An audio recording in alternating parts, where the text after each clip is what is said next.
Hey guys, my Christmas present came early. Thanks so much for 100k subs. In the last 30 days, the channel has added 50 videos and 9,000 subs. Crazy stuff. I even got verified. For your entertainment, I'm going to give some awards to glitches that are worthy of it.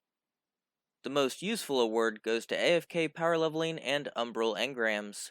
This was something that I created on June 11th, 2020 to help players level while they're sleeping or at work. This was a monumental moment in glitches. Channels quickly started copying my video, even journalists like Paul Tassi. It was so powerful that this was the straw that had Bungie hotfix the forges several times, just to prevent players from getting loot AFK. I think the main concern was the huge influence this had. It was simple to do. You lowered your power level or blocked matchmaking, and then let the game run itself in forges. Then you focused umbrals for armor engrams and got powerful loot when you weren't supposed to. A combination of two exploits. This could easily get you up to the pinnacle range of 1050, but I think it was more than that for Bungie. They had millions of players online at the same time. This had to increase the server load by a lot, costing them more money and causing more errors. So I think the quick fix for disabling requeue was to protect their servers more than for the players. No bother, I posted how to use macros to keep doing it on Xbox, PlayStation, and PC. This was the first time you could truly cheese power leveling on a main character, plus you got great loot and materials. The most cosmetic award goes to free kill trackers on all weapons. This was an interesting exploit on September 24th, 2018. I even have a kill tracker on my 1000 voices right now because of it. It truly changed my perception of how kill trackers work and how Bungie is screwing us over. For this glitch, you would go on the Bungie Companion app, then you could select a gun and its kill tracker, then choose PvE or PvP. Boom, in the game you have a kill tracker. This worked on all legendary and exotic weapons, and it didn't cost anything. Turns out masterworking a weapon has nothing to do with kill trackers. They are not connected at all. There's actually no reason exotics don't have kill trackers right now. It is a selectable option on all of them, just hidden from the user interface. If you could access it, it would work. Why do they charge us for a cosmetic feature? Why don't they enable it on exotics? It doesn't make much sense. About as much sense as all of the exotic catalysts are in the game, there just isn't any place to get them from. The Backfired award goes to Bungie and the Infinite Enhancement Cores glitch. This was from April 9th, 2019. Bungie was greedy. Then they faced godlike judgment. Their patch note stated, fixed an issue where players could acquire pinnacle weapons once per character. Pinnacle weapons are meant to be acquired only once per account. They were trying to remove the ability to get pinnacles on alts from doing one questline. This was because you could dismantle the extra weapons for 14 enhancement cores. Chump change now, but it was hard to get back then.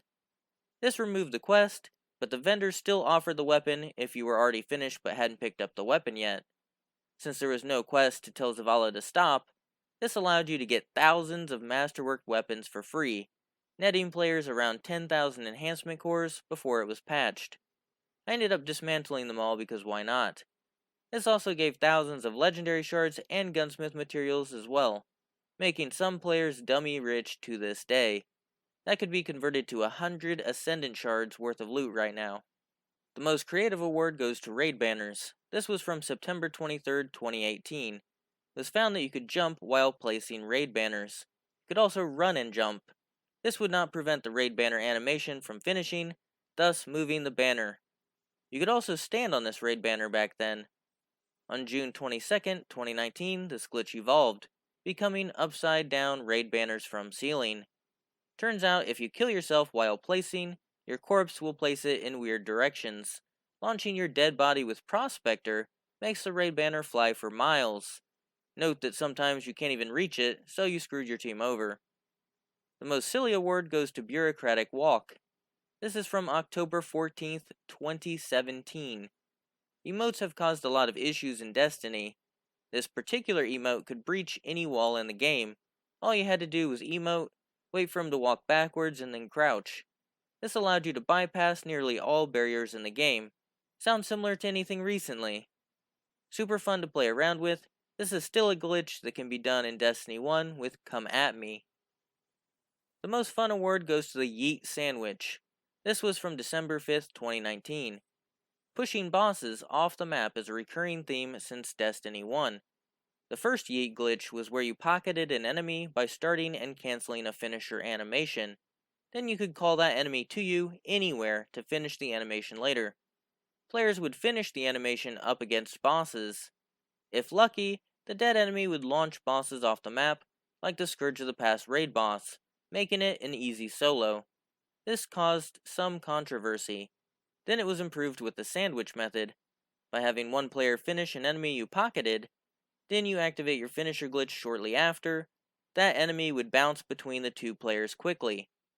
Since it's being called to two places at the same time, the effect would fling anything between the two players' line of sight, basically turning a random enemy into a missile that could launch bosses. This allowed a two-player completion of the Garden of Salvation raid boss, launching him right out of render distance. This came back a third time with the Gladiator's Blade Rush finisher and hitting crouch. This allowed you to split your body in two. If that ended up hitting a boss, they would fly off the map, easily soloing Morgeth. The Gladiator's finisher made Bungie so much money that they waited for the season to end before they patched it. It was a silver-only item that was always available in Eververse, possibly the most paid-for item in Destiny 2 history. The most complicated award goes to the Konami Reserves glitch. I named it that because of the complexity of the patterns I found. This was from September 29th, 2020. I spent hours trying to figure out why I had so much ammo at times, which led to the discovery of what I call codes, sequences that created a specific result.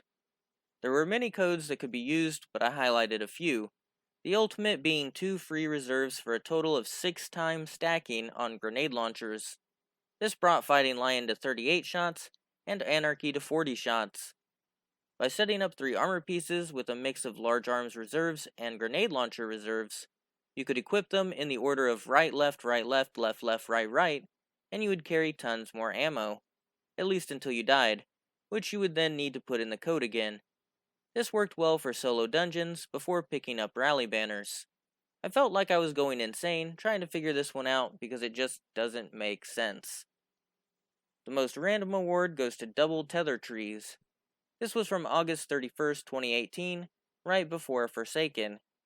For 1 week only, there was a glitch that could combine top and bottom tree tether at the same time, creating a massive amount of proximity-based anchors that lasted forever and made tons of orbs. Basically, you would switch from bottom tree to top tree, then get your super. Make sure to have on Orpheus rigs. Then when you shot your tether, it should have been over, but it still let you shoot more as if it was bottom tree quiver. These tethers would last a long time and only activate when enemies were nearby. The most broken award goes to mechanic-based God mode. This is from January 25th, 2020. This was a combination of 2 glitches to overload the memory of the game. We have the first-person super glitch. This required you to jump and spam heavy attack with quick fang. Repeat until you could no longer hear it. Then you could use the invisible character model glitch. Use the card shuffle emote and wait for the visuals to disappear.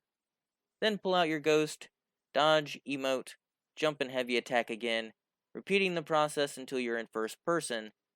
This would look like a camera glitch. This would cause crazy effects. You could use the Leviathan Prism without sunlight. You won't take any environmental damage. You could pick up unlimited debuffs like Taken Strength and Voltaic Overflow. You wouldn't die to any kill mechanics, so you could easily solo Callie. And it just kept getting better. Using this with other emotes broke the finisher mechanic. This would act like a finisher, but the animation wouldn't happen. After that, any melee kill counted as a finisher kill without taking away super. If you had heavy finisher or special finisher, it would drop ammo, and you could even have both at the same time. Then it was found that it activated exotics like Assassin's Cowl, giving health and invisibility on melee kills. Sword swings would also activate finisher mods. When I was testing weapons on livestream, my mind was blown. Shooting Colony activated finisher mods.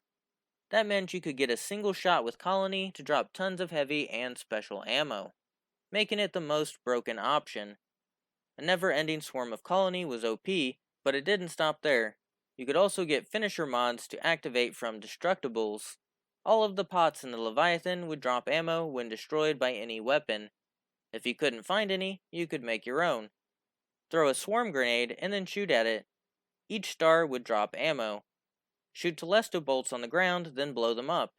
Each bolt would drop ammo. There were some downsides to it, since it made a lot of the more advanced mechanics not work correctly, but it was truly the most broken. The most pointless award goes to common engram farming. Common engrams and even uncommon were straight up removed from the game. These are engram quality rewards with bad stats and less slots. This was the most amazing loot cave for the least rewarding loot. A few kills would drop a reward guaranteed, then you could just wipe to repeat. This allowed you to get gear so high of level that you couldn't even equip it. When that happened, that's as far as you could get benefit from this exploit. You basically get some glimmer from dismantling the rest. But they looked cool on the ground. One of the unique things is that these engrams are predetermined on drop, unlike legendaries which are determined when you decrypt them. These common engrams would boost your base power level even while they were still on the ground.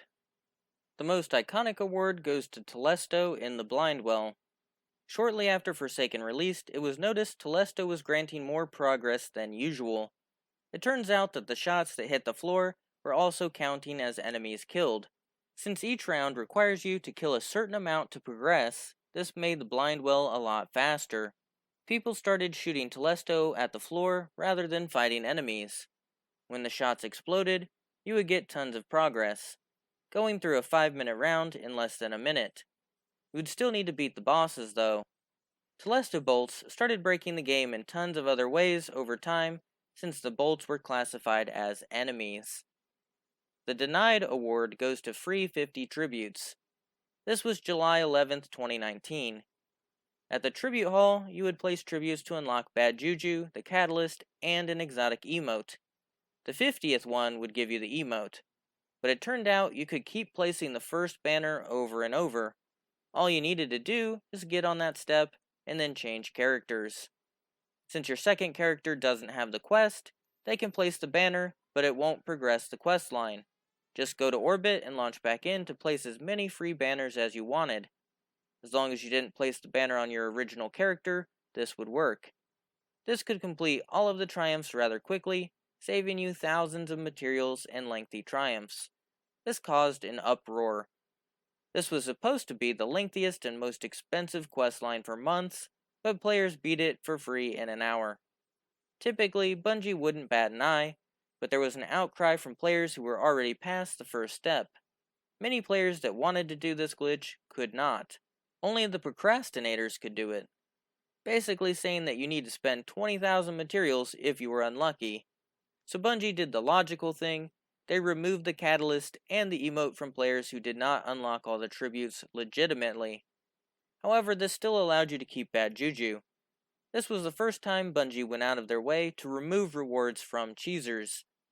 Bungie stated they were doing this because this caused a lot of players to feel a little irked. Later on, it was discovered that you could do a similar thing when collecting Bad Juju, allowing you to collect it infinitely for unlimited legendary shards even while AFK. This worked until the removal of the Tribute Hall and Beyond Light. The Big Brain Strats award goes to Double Truth to Power Lore. I first posted this on March 11th, 2019. Truth to Power was the biggest waste of time in Destiny, taking players 8 months to finish. Only one piece could be achieved every 3 weeks. However, a workaround was discovered to get double the rewards every 3 weeks, but it was rather specific. You had to be on the reset between the second and third week rotation, spawn the chest before reset, but open the chest after reset. This would grant week 3 lore while counting as a week 2 reward. So you could do it a second time, getting a week 3 lure for your week 3 reward. This theoretically cut the time in half, but there were many limitations to it. If you couldn't be on, then you couldn't do it. If you didn't wait long enough or waited too long after reset, it wouldn't work. If you opened your menu or talked to the vendor, it wouldn't work. And the worst was this was on reset day, which means some weeks Bungie takes Destiny servers down, preventing players from doing this glitch. It only got worse when Bungie announced the seal's removal, when there wasn't enough time left to get the lore. This led to the popular streamer Glad almost able to finish, but couldn't because Bungie took servers down on a double lore Tuesday. Bungie caused this big controversy and people to cheese in desperation. Some players said that you had a long time to do it, you should have done it sooner. On the other hand, this seal was content that you paid for. The thought that Bungie would remove things you paid good money for was laughable. The real issue is that the way to get this lore was not removed from the game.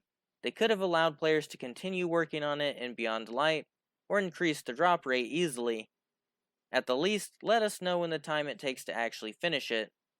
They said they will do better next time, but they didn't plan on helping players at all with it. The most destructive award goes to arrows in barricades. This was from August 22nd, 2020.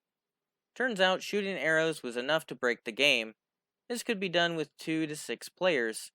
Trinity Eagle worked the best because it shot 3 arrows. If you repeatedly shot arrows into a barricade, the game would overload and crash. It would do more than crash you though. It could easily crash entire lobbies. Are you in PvP? Shoot a barricade and delete the whole lobby. Hate your raid team? Arrows. Losing a gambit? Arrow time. You hate patrol? Watch the world burn. This was an easy way to destroy fun wherever you go. This was the most harmful kind of glitch because it crashed the entire game. This would put you on your console home screen or bring your PC back to desktop, making you go through the boot up sequences again. It could also make your computer run hot or make a really loud sound. Because of these reasons, I was able to submit it to Bungie privately. They were able to fix the problem before it became common knowledge, and Trials was not cancelled for once. Lastly, the never-ending award goes to God Mode glitches. This is infinite super duration, but not necessarily infinite super glitches. The first introduction of this glitch was Infinite Striker back in Warmind.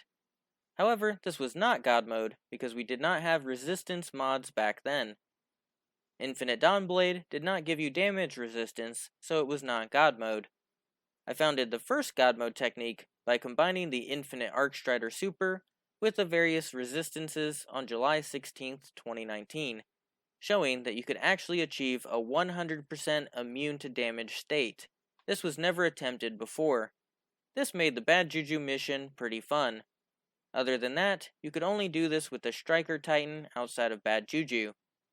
Later it was found that dropping bubble from a large height could produce a similar effect. I was the first person to see the significance of this discovery, so I got to work on showing ways to do this on dungeons. Later it was used on Grandmaster Nightfalls. After that patch, you could still do it with load zones, creating another season of God Mode. Bungie removed the ability to use swords in God Mode Striker, but they seemed to leave Infinite Striker alone after that, making it the longest and sole surviving God Mode glitch. A lot of people are confused why it's called God Mode if you can still die, and that's due to the enemies you're fighting and the mods you are using. While you're above recommended power, you can achieve godlike judgment, but if you're underleveled, of course they're going to be able to hurt you. Even still, they're doing 90% less damage than usual. I started using YouTube to post my cheeses for Nightfalls. I ended up getting 100 subscribers, and I didn't even have audio included. I learned a lot. Chose the name Cheese Forever after the audio I made. And no, Shax didn't originally say cheese. I like messing with audio. You can even download a Lord Shax voice for your GPS. Also made my own Destiny mobile game. The channel's been around for 3 years, 2 years after becoming monetized. I'm not sure how many people know about what it takes to make videos with an Xbox. Most videos are comprised of 2-minute clips recorded directly, uploaded to OneDrive, downloaded to my laptop, record audio, import audio and video, edit it, export it, upload it, fill out the metadata, make a thumbnail, answer comments. It's really a lot. It takes a lot of time testing cheeses too. More than half of the things I test don't get turned into a video. Experimenting, researching, reading Reddit, and most importantly, reading the things you've sent me. Email, YouTube comments, YouTube videos, Twitter, Instagram, Reddit messages, Xbox messages, Discord, even Twitch. Videos have been made from everywhere. The imagination of the community constantly breaks the game, and I'm just one person trying to report it all. I want players to come out learning something, admiring big brain strats, or laughing. Destiny has changed drastically. Even so, I still enjoy it. I've spent more time than 99% of players in Destiny, and I think it's for that reason I have seen such success. It's almost my obsession. I don't have much time to not think about it. I never really pursued YouTube as a career, it just ended up happening. Goes to show you don't need fake reactions and 10-minute videos of promotions, slow talking, and unrelated content. I never asked you to subscribe, I never asked you to like or comment. Every YouTuber I've seen is asking for the subscribe button and hit the bell. I didn't need to. Slowly friends were inviting their friends, the word made it out to the world over the last couple years. It's absolutely insane. I don't even like hearing the sound of my own voice recorded. I think most people are like that though. I think what sets this channel apart is the willingness to cover and expand on glitches. There have been many times people have said this is not really helpful, but later that exploit has combined with a new exploit to completely break the game. And if the first exploit was never covered, never exposed to the world, how could amazing glitches evolve? Understanding how mechanics work is just the first step at finding ways to exploit the game, and I feel a lot of those mechanics are explained on this channel where others never even needed to. Today is a celebration. I've put in a lot of work and effort in this channel, and this is proof of that. It's a community of people that makes this possible, but I do a butt ton of work. Cheese forever, Guardian!